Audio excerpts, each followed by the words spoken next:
Sir, বাইরে একজন মহিলা এসেছেন আপনার সাথে দেখা করতে। আমি তো এখন ব্যস্ত আছি, একটু অপেক্ষা করতে বলো।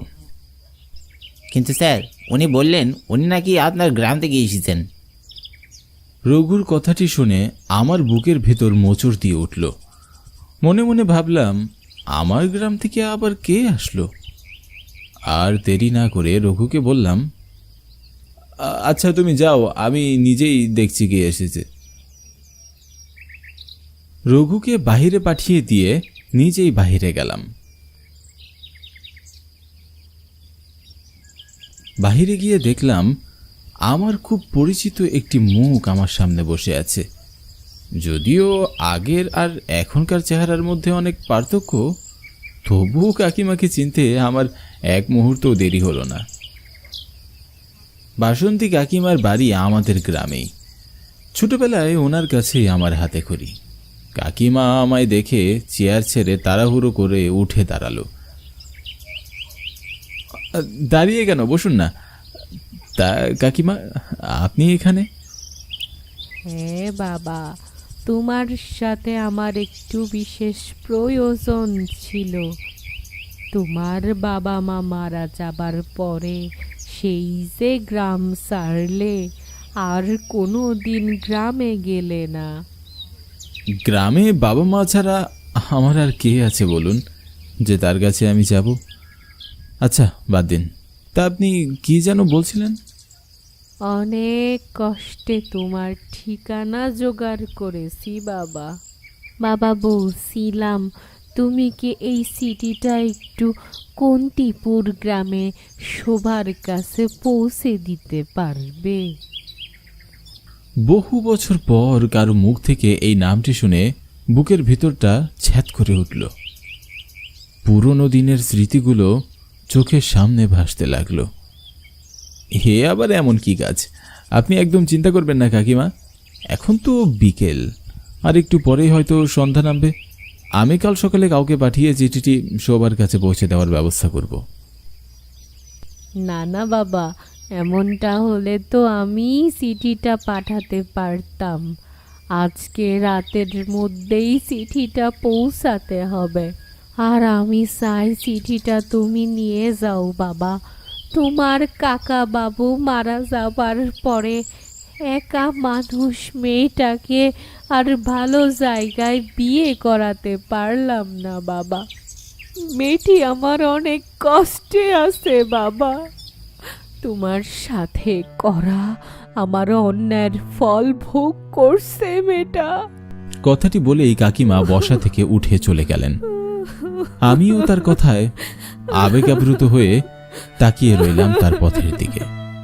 মনের মধ্যে শত স্মৃতির ঢেউ ভেসেই চলছিল। কাকিমা চলে যাবার পরে আমি তখনই বেরিয়ে পড়ি কুন্তিপুর গ্রামের উদ্দেশ্যে। সে অনেক দূরের পথ, বুঝতেই পারছি যেতে যেতে প্রায় রাত হয়ে যাবে। কিন্তু তাতে কি, অনেকদিন পরে দু চোখ ভরে দেখব আমার শোভাকে। এ কথা ভেবে শত দুঃখের মাঝেও যেন একটুখানি খুশি উকি দিচ্ছিল আমার মনের মাঝে। ছোটবেলা থেকে আমি আর শোভা একে অপরকে খুব ভালোবাসতাম। স্কুলের গণ্ডি পেরিয়ে শহরে আসি উচ্চ শিক্ষার জন্য। এরই মধ্যে এক দুর্ঘটনায় বাবা মা দুজনকে একসাথে হারায়। বাবা মাকে হারানোর পরে ভীষণ একা হয়ে পড়ি। তাই শোভার বাড়িতে বিয়ের প্রস্তাব রাখি। ভেবেছিলাম শোভাকে বিয়ে করে গ্রামে কোনো একটা ছোট চাকরি করব, আর বাবার ফেলে রাখা জমিগুলো দেখাশোনা করে এই গ্রামেই থেকে যাব। কিন্তু তা আর হলো না। কাকাবাবু বিয়েতে রাজি হলেও কাকিমা রাজি হলেন না। কারণ আমার বাবা মা নেই, মানে মাথার উপরে ছাতা নেই। তার মধ্যে আমি তখনও বেকার। শোভা অনেক লক্ষ্মী মেয়ে। আমি জানি সে তার বাবা মার সিদ্ধান্তের উপরে একটাও কথা বলবে না। তাই বাধ্য হয়ে আবার শহরে ফিরে আসি। আমি এখন শহরের এই স্কুলটির প্রধান শিক্ষক।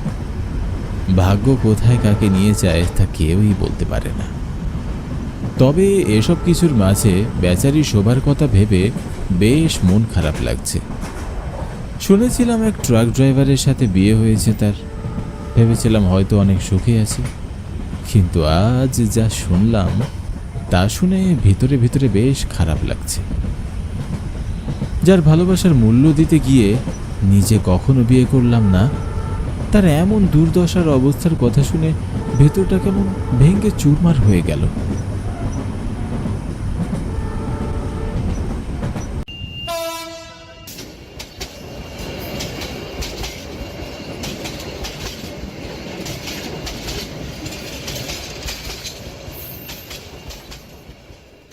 ট্রেন থেকে নামলাম ঝুঝুডাঙ্গা স্টেশনে।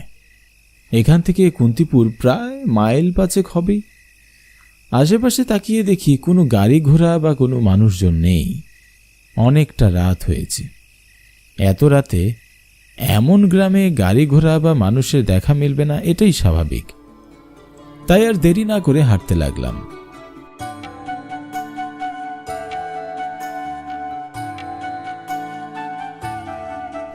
কিছুটা পথ হাঁটার পরে একটা ঘুমন্ত রিক্সা চালকের দেখা মিলল। রিক্সায় বসে বসে ঘুমোচ্ছে। লোকটিকে উদ্দেশ্য করে ডাকতে লাগলাম, শুনছেন, যাবেন নাকি দাদা? হ্যাঁ, ভয় পাবেন না, আমি কোনো ভূত নই। বলছিলাম, আপনি কি যাবেন কুন্তিপুর গ্রামে? ও জামু, তবে পান্তাপুরের মন্দিরটা রবিবারে কিন্তু যাবো না। আচ্ছা, আপনি শোভাদের বাড়ি চেনেন? শোভা? কোন শোভা? শোভার স্বামী ট্রাক চালায়। হো, যার স্বামী ট্রাক চালায় ওর নাম তো অরবিন্দ। পাক্কা মদখোর বাবু। আর বাড়ি তো পান্তাপুরের মন্দিরের ওপারেই। রিক্সা চালকের কথাটি যেন আমার গায়ে সূচের মতো ফুটে গেল। আমি বিরক্ত হয়ে রিক্সা চালকটিকে বললাম, যে যা করুক, আপনি যাবেন নাকি চলুন। বলে আমি রিক্সাতে উঠে বসি। রিক্সা চলতে শুরু করলো।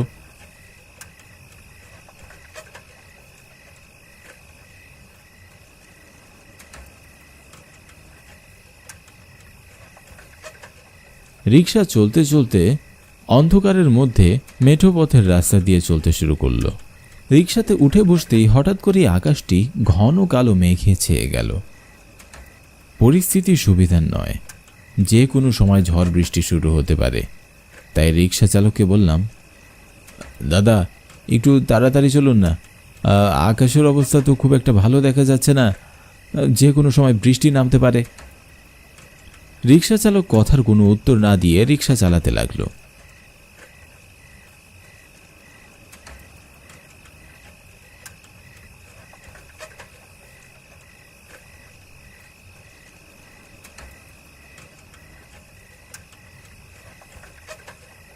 খানিক সময় বাদে একটি পুরনো মন্দিরের সামনে এসে রিক্সাটি থামিয়ে আমাকে বললেন, এই দাদা, এখানে নেমে পড়ুন দেখিনি। কেন, আর সামনে যাবেন না? আগেই তো বলেছি মন্দিরের সামনে আর যাওয়া যাবে না। তাড়াতাড়ি নেমে আমার ভাড়াটি দিন বাবু, মানে এখান থেকে কেটে পড়ি। শুনুন, আপনাকেও বলছি, জায়গাটি একদম খুব একটা ভালো নয়। আপনি যত তাড়াতাড়ি সম্ভব এখান থেকে চলে যান। কেন জানি শুরু থেকে এই লোকটির কথা আমার একটু ভালো লাগছিল না। আমি এই লোকটির কথার কোনো উত্তর না দিয়ে রিক্সা থেকে নেমে লোকটিকে ভাড়া দিয়ে বিদায় জানালাম। পাওনা টাকাটি পেয়ে রিক্সা চালকটি আর এক মুহূর্ত দেরি না করে রিক্সা চালিয়ে চলে গেলেন। আমিও সামনের দিকে হাঁটতে লাগলাম। কয়েক কদম হাঁটতেই আকাশ ভেঙে ঝমঝমিয়ে বৃষ্টি নামল।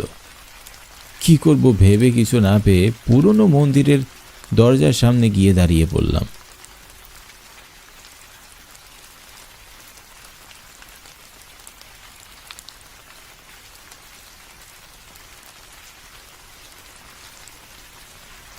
বেশ কিছুটা সময় পার হয়ে গেল, কিন্তু বৃষ্টি থামার কোনো নামই নেই। ভেতরে কেমন যেন বেশ অস্থির লাগছিল। আশেপাশে তাকিয়ে জায়গাটিও খুব একটা নিরাপদ মনে হচ্ছে না আমার। ঝোপঝাড় আর জঙ্গলে ভর্তি চারিপাশ। ভেতরে কেমন খুঁটাক ডাকছে। এমন সময় মন্দিরের ভেতর থেকে কারো কান্নার আওয়াজ ভেসে আসলো। কান্নার আওয়াজ শুনে যতটা ধারণা করা যাচ্ছিল ভিতরে কোনো মহিলা আছে। যত সময় পার হচ্ছিল ভিতরের কান্নার আওয়াজ বেড়েই যাচ্ছিল। মনে মনে ভাবলাম ভেতরে যাব নাকি। একসময় সহ্য না করতে পেরে আমি মন্দিরের দরজাটি খুলে ভিতরে প্রবেশ করলাম।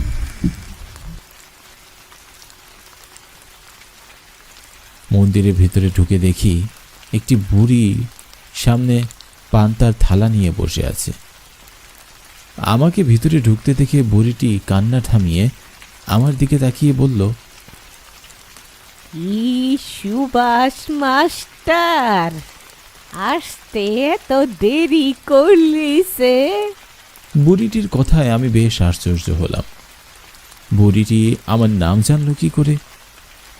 আমি জোর খাটিয়ে মনে করার চেষ্টা করলাম যে ওনার সাথে আমার আগে কখনো দেখা হয়েছিল কিনা, কিন্তু না, আমি ওনাকে এই জীবনে প্রথমবারই তো দেখছি।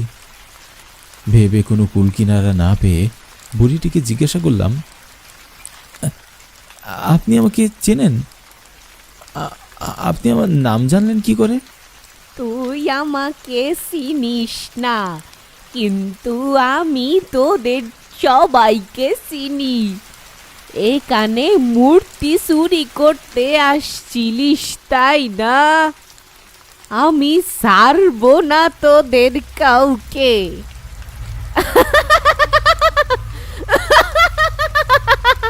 বুড়িটির ভয়ঙ্কর হাসি দেখে ভয়ে আমার শরীরে শীতল স্রোত বয়ে গেল।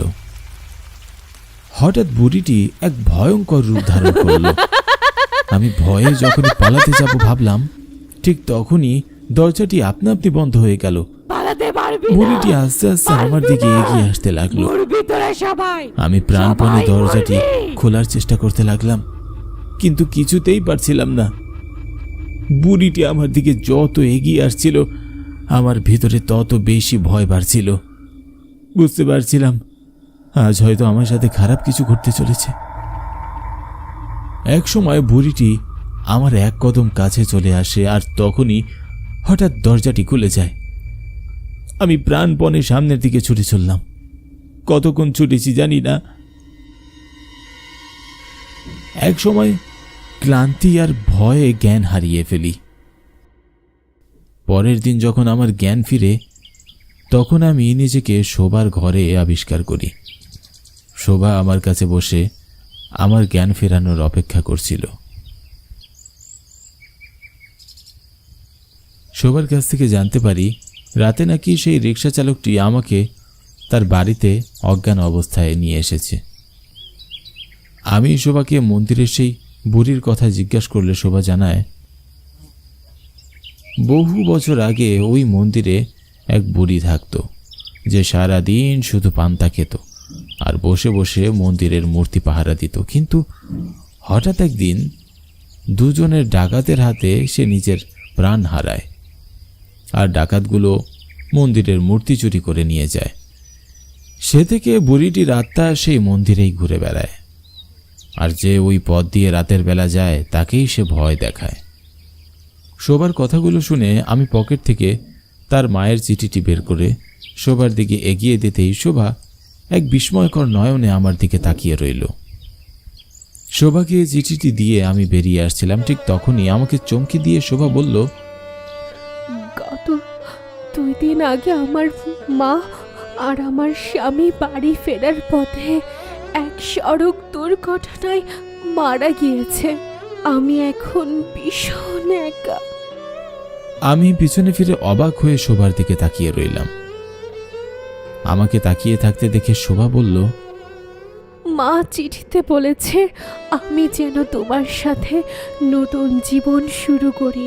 মা মৃত্যুর পরেও তোমাকে আমাকে এক করে গিয়েছেন। আমি মুচকি হাসি দিয়ে শোভাকে সঙ্গে নিয়ে বাড়ির পথে হাঁটতে লাগলাম।